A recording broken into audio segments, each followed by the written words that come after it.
Have you been wondering what you should charge as a social media manager in 2025?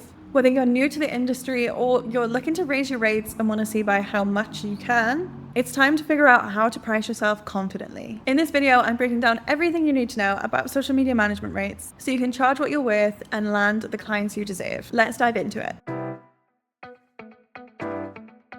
Social media managers are in bigger demand than ever right now. Businesses need to create content. This isn't 2000 anymore. Like, they know they need to be on social, but they don't necessarily have the skills to be able to do that properly. And after a while, they figure out they actually need help. But aside from that, the results businesses are getting bigger as well. With things like TikTok, people have literally built businesses from zero overnight from just one post going viral. So we're finally getting recognized for our impact, and it's about time that we charge as such. And if you think about it, the job of a social media manager has gotten harder. With the rise of short form video, we're doing way more editing than we ever used to. So basically there's higher impact, higher workload, higher budgets, and therefore there should be higher rates.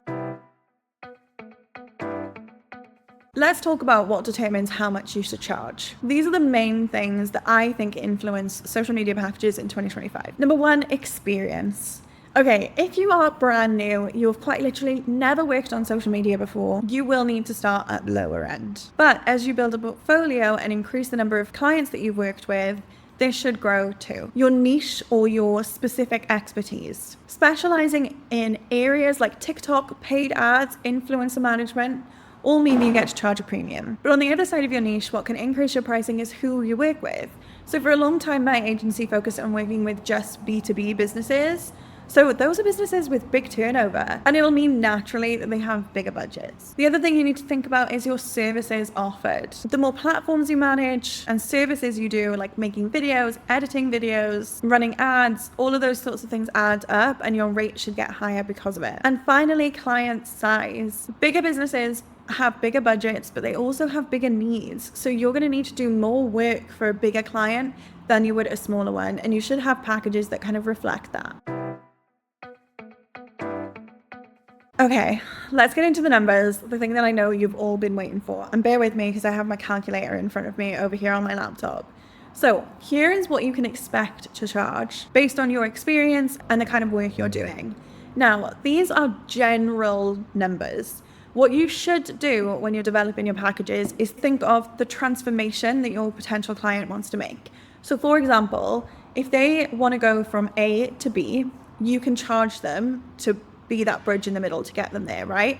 And the further away A and B are, the bigger that bridge is, the more work needed, the bigger your fee is. So let's say a business wants to go from A, never posting on social media before, but reaching over 100K followers, making millions and blowing up a brand online. Like, that is where they're kind of going from complete zero to like the very big leagues. That's going to come with a premium. That bridge through the middle, that package that you would need to develop. A, you're going to have to do different things to get them there, but B, it should be a lot more, right? Because the way they want to get is huge. Versus if you've got a really small local business who right now is getting somebody that they know, a friend of the family, to post for them, and they know they need to formalize that a little bit, and they're hoping for 1 or 2 extra sales to maybe come through from this, and that's their kind of A to B, that bridge, that effort of what you need to do is going to be a lot smaller.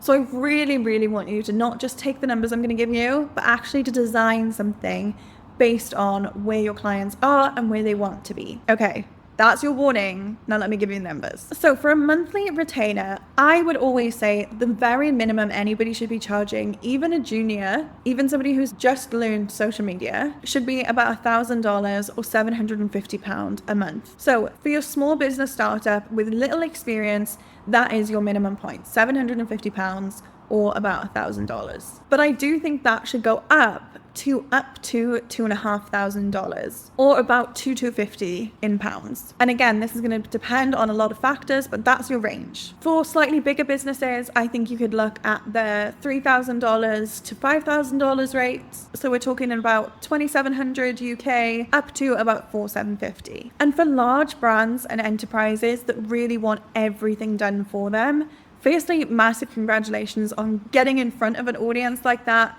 these are the like dream projects, but you can easily charge upwards of $6,000 and far beyond, depending on exactly what you're going to need to do, how much time it's going to take you, and how complicated the project is. For project-based rates, I personally try and get on a retainer wherever possible, but let's say you're doing something like a strategy, I think that should be anywhere from £500 to £1,000 or $750 to $1,250 in dollars. And social media audits, I would pitch just slightly below that. So those are pretty big ranges. How do you figure out what's right for you? Here's my 3 tips that I would think you need to know to really get down to your numbers. Number 1, evaluate your skills and experience. Be honest about where you're at, but don't let imposter syndrome get in the way. If you've been doing this in a job for somebody else, you shouldn't be charging entry-level fees. If you've been doing this for more than a year or 2, again, your fees should be starting to build to that higher end. But if you are just getting started, we really do want to pick up on the lower ends so that the business is getting the value out of it still. Number 2, calculate your time. This is something that I'm really passionate about.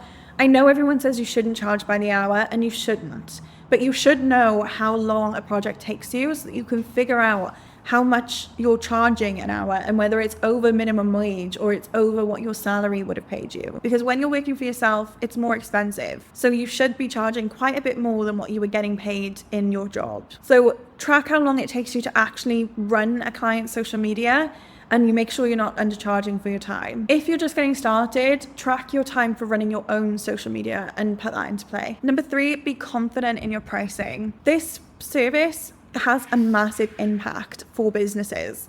So don't be afraid to own your rates and charge what you charge. Just make sure you're communicating those results and what you can do to the clients. If you struggle with that and how to pitch your services, how to talk about high ticket services, I have a freebie called the Client Attraction Academy, which is really helpful to bringing in clients and being able to own it with high ticket clients. But let's get into it a little bit. Talking about money can feel really awkward, but the best way you can pitch yourself is by following a bit of a structure. So first off, lead with your results. Instead of just saying you charge this, actually talk them through what you've done for other clients that are kind of similar to them. Even better if you can talk about the bigger impact, like getting sales, driving leads, things like that is what most smaller businesses especially will really want to hear. Brand awareness and getting their name out there just isn't a return on investment enough a lot of the time. Number 2, connect everything back to them. If they have told you their kind of A and B point that I was talking about earlier, they've told you where they are now and where they want to be, anchor your services into how you can help them go from A to B. If they feel like you're truly the solution, they will invest the money. What I think most people fall flat on here is they focus on just the social media. But usually people are wanting to invest in social media because of bigger impacts in their business. So where is their A point right now and how is it affecting their business, their life, everything that is going on with them, not just their marketing? Because the reason why needs to be bigger than just social for them to want to say yes. And the same with the end point. Where do they want to be? What will that impact be on their life, on their business? And finally, break everything down in minute detail with zero jargon. The more specific you can be, the less confused they are, the more likely they're going to be saying yes. So explain any terms, explain platforms, explain posts per week, and really break down things that you probably think they already know, so that they don't have any questions that makes them go, oh, I didn't quite get that. I don't know if this is going to be the right fit for me. Okay, that should help you. The demand for social media managers is not slowing down. So as we go further into 2025, I want to remind you that what you calculate as your rates right now might not be your rates in 6 months' time, 9 months' time, a year's time. Your rates should always be growing, even for just the sake of the economy, right? If inflation is roughly 10%, then your business should be building and increasing its rate at roughly 10% as well. If you're not, then effectively you're actually charging less because the cost of living is growing quicker than your rates are. Let me know in the comments if you've got any questions on this, or if you're willing to share your rates to give some context and insight to other social media managers. Please do. But in the meantime, don't forget to subscribe, and here's another video that YouTube thinks you're gonna like.